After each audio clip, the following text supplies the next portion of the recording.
Hi, Brave friends. This is Laura from the Brave Girl Project, and I have a special Hi. guest, my son Logan. We went to Sweet Frog. Food. Yes, food. And I said, hey, will you do a live with me talking about how parents can communicate better with their kids? So I brought my kid to talk about that. You're a kid. So we have a couple tips, and we'll just kind of chat. So today is all about how to communicate. Yeah, with your child. Yeah. Or kid. How do I do in communicating with you? I'm going to do one thing too. I forgot to bring the mic loose. There we go. Okay. So, focus on positivity when you're talking to your child and say like, "Good job, congratulations," because that makes them feel good. So like the positive piece, because I think sometimes I run into this where I want to correct you or tell you what you should do better, or you should do this, or you should do this differently. And so trying to be more mindful of just focusing on the positive and focusing on what your strengths are or your kids' strengths. So that's like kind of our tip number one that we have is, I keep hitting the wrong things because I don't have my glasses on, is focus on the positive and focus on the strengths. So can I go overboard, or can parents go too much into that? Yeah, they can. So what don't congratulate them for 1 minute. Just say, "Good job, you did good," and they'll like that. Okay. And not freak out at any event, scream or anything when they do something good. Wait till after and you can clap during it or something. Okay, so keep it in check at sporting events and don't go too crazy. I have a little problem with that. I do have a problem with that. I also have a problem even when you're not playing. She screams for other kids that are I do. She screams for the other team too. I do. I want everyone to win. I want everyone to feel good about how they're doing. So I'm focusing on the positive, but maybe not in a way I should be. Yeah. Okay. So, and I guess it also has to be really genuine. Don't focus on things or praise things. And I don't know if you notice this, a lot of times I'm trying to praise or focus on your effort or your perseverance than just the outcome. Kind of. Yeah. Okay. We'll see if that works. Okay. So that's our first tip. Our second tip is to listen without interrupt. Yeah. Listen without interrupting. So sometimes we do interrupt. Yeah, that's fine, I guess, sometimes. But let them say what they want to say first, because a lot of times the parents don't always understand what they're trying to say. Okay. Yeah, because I think that's hard, because sometimes I might mishear you if I'm interrupting or jumping in. And I just forgot what I was going to say, so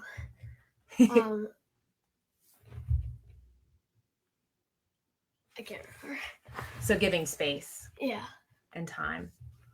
Because I think sometimes parents can get kind of freaked out, and then they just jump in and we start to kind of problem solve before we may even know what the problem is.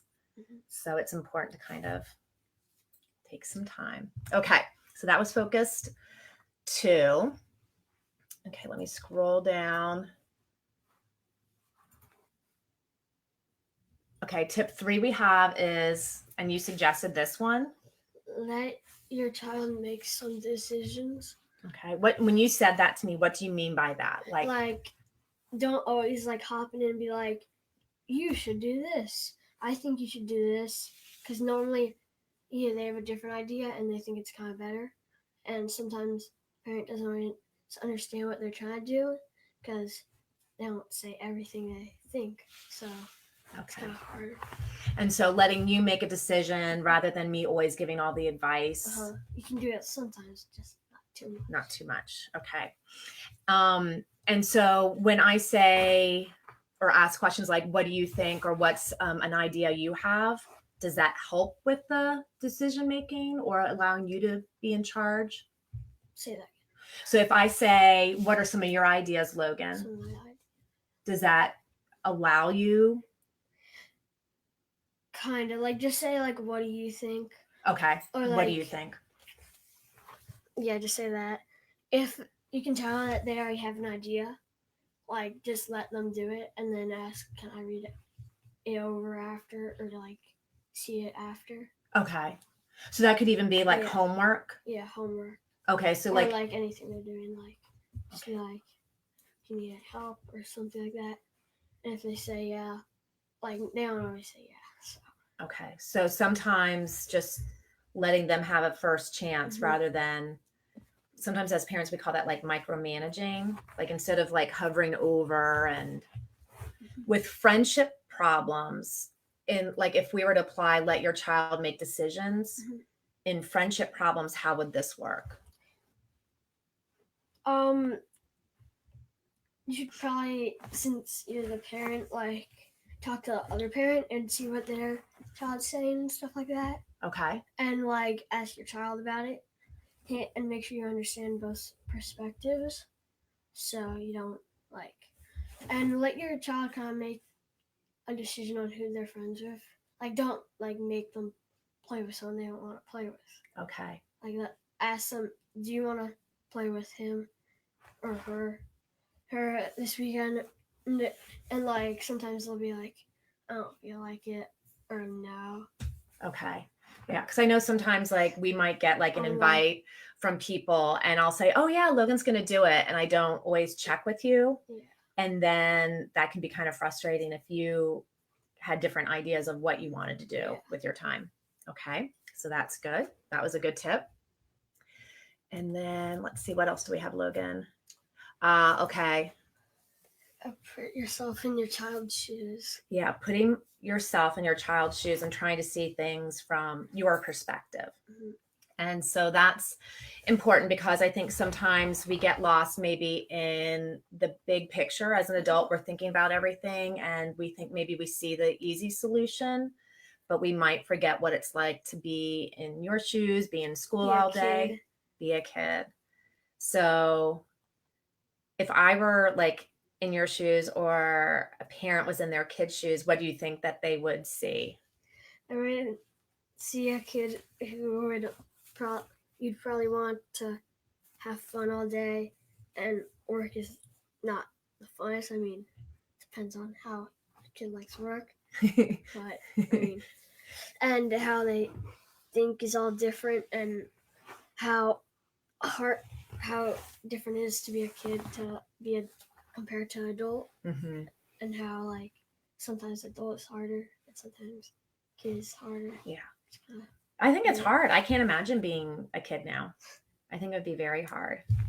I'm impressed with you and your friends and all the other 2 million kids. other kids in And the the 2 world. million other kids out Actually, there's there. like way more, like 2 billion And so or something. we kind of just had those 4 tips. Yeah.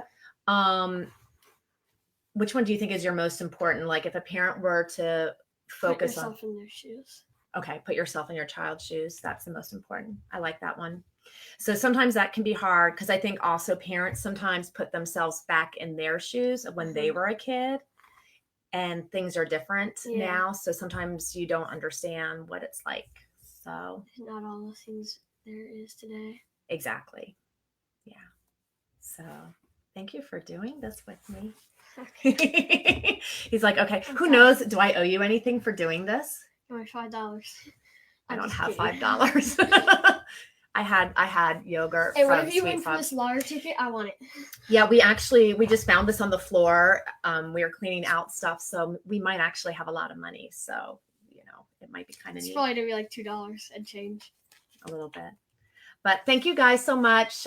If you like this, if this was helpful, please give it a thumbs up and share. Sometimes in just being a good communicator, it's just being mindful of how you're feeling and then being able to do the other person's perspective and put yourself in their shoes. So I will be going live again on Wednesday solo. Logan won't be with me. Yeah. Whew, whew. So take care. Bye, guys. Say bye. Bye.